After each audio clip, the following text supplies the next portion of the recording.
And the problem is that I'm a man, I'm a leader, I'm the toxic asshole guy, the tool, right? I mean, I think you're toxic and a tool because of the way that you are, not because you're a man or a leader. Like, I don't know, man. This guy just comes off so weird. Ladies, let's learn how to get a man, and man, let's learn how to be man. I would keep a man with money, looks, or status. Is so simple. The first thing I would do. So we're looking for a man with money, looks, and status. I feel like he's already starting off with the wrong advice. Like, how is that determinant of you having a good relationship or a good marriage? Money, looks, and status. None of these things are gonna help you in your marriage. Maybe money, because it will make things easier. One of the highest reasons for divorce is money problems, so I guess that one. But looks and status, those two things are not going to equate anything in your actual marriage. Things that we should be looking for, especially according to what the Bible tells us, is first of all, that man is godly, right? If a man is actually following Christ, following God, he is going to treat you well. He is going to care about that marriage and working on the marriage. And long term, that's going to make the biggest difference. By the way, I've been married 9 years, 3 kids, so I have a little bit of experience with all of this. He was allowed a man to lead. Say, for instance, he was like, yo, babe, I'm going to pick you up at 5 o'clock. We're going to go here at this time. Get ready. I would let him do that because that would show me that he has the right qualities I'm looking for long term. Provide, protect, and lead. The number 2 thing I would do is I'd be considered. Thought it was status, money, and I forget what the other one was already. So if he's hungry or if his room's dirty or his house is dirty, I clean it and cook for him because that will show him that I'm a supportive woman, which is very important long term. So Ron, I would make him wait till like the second or the third day, and when we do establish the fun, I would do it every day, and I would have him wrapped around my fingers. And I really don't understand how y'all having these problems. It is so easy. Yeah, ladies, why are you struggling with this? I mean, I guess, but it's like, I cook in my house. My wife cooks. It's not just, hey, I do this and you do that. For the most part, you're looking to help each other. And I think that especially starting off in a relationship, look, none of us are perfect. Shock, right? Surprise. What you want is a good foundation, right? You want to know that the person is not somebody that's going to fight with you all the time. You want somebody that's humble. You want kind of the basic things that make a person a decent human being. And the rest, you work on it together over time. Some of the things that he's saying here are kind of arbitrary. Like, okay, she cooks. My wife didn't cook when I first met her. It wasn't until after we got married that, I was cooking for a good portion of it, and then eventually she's like, yo, I want to help my husband, so she started cooking for me. So it's just like, I don't know, man, you got to go a little bit deeper than cleaning and cooking, Why is it that even beautiful women, bad bitches, are single today? It's simple. Feminism. Feminism taught you women that you a queen, you God's gift to this earth, you the prize. No, the fuck you ain't. No, you ain't.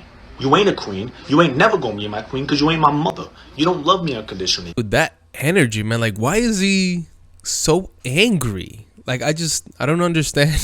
I don't understand. It's weird. My wife is my queen. And I treat her as such. I treat her with respect. I try to take care of her as much as I can. I don't know where he's coming up with that. I think that the person that you choose to marry is one of the most important people in your life, right? Because you've chosen to do life together, right? We're going to be a team and we're going to be moving forward in this life. So, I will say that feminism has screwed with women a little bit.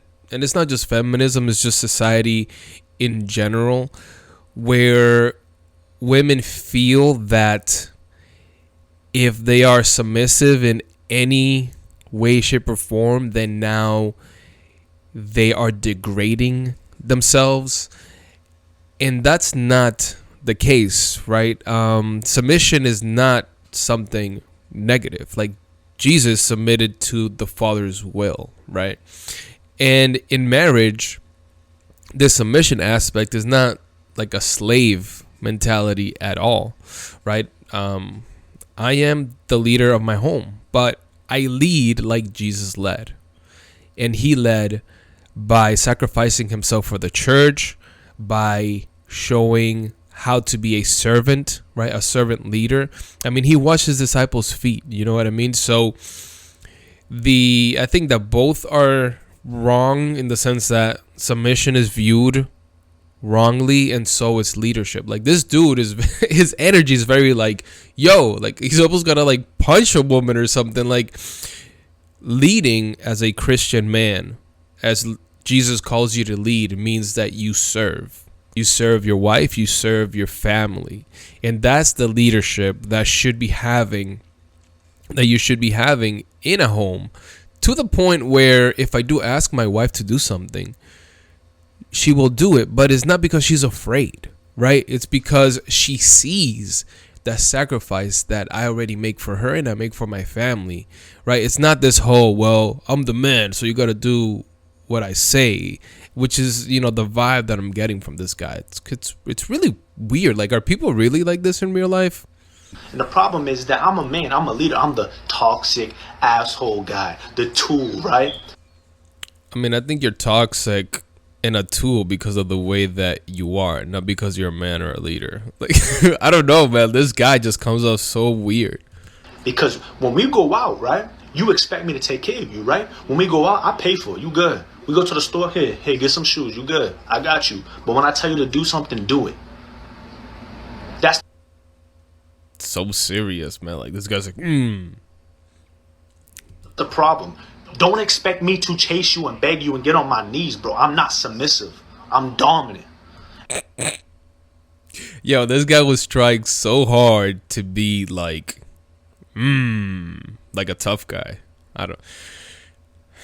And then what happens is, I don't want to be with that. He's toxic, he's bad. Your friends tell you he's a bad guy, right? Then you go be with the nice guy and you end up cheating on him. I mean, if that's the way that you talk and you express yourself, I would hope that if I have a daughter, all her friends would tell her to get away from this dude, to be honest. I'm leaving him because he's weak. He don't make you feel nothing. He don't blow the back. That's the problem. You're the problem. You're delusional. I don't know. I feel like this guy is a little delusional himself, man. I really hope that this is not the advice that young men are listening to, because this is a little crazy, man. Like, that's not how you behave with a woman. That's not how you are to lead, right? You don't lead forcefully. You don't lead because of entitlement, right? You lead with a servant mentality. And that's what the Bible calls us to do as husbands. That if there is any suffering, any hardship that needs to happen, I'm the bearer of that. I take the brunt of it because I am the leader of my home. Like when Adam and Eve sinned, we all know that the first person that sinned was Eve. But guess what?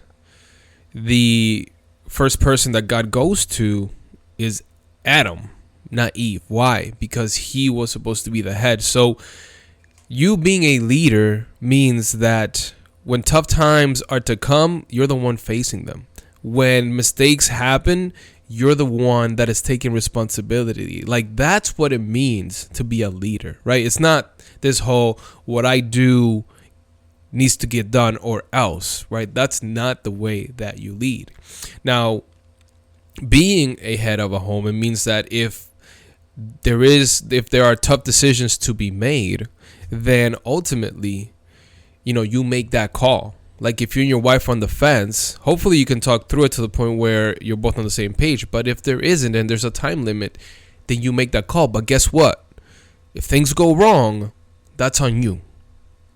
I think that ultimately I hope that more young men and women start turning to God so you can truly see what love is, what loving somebody actually looks like. And it's not this nonsense that you're seeing here. Let me know what you think in the comments, guys. Share your thoughts below. And as always, just want to remind you that we must persevere. Peace.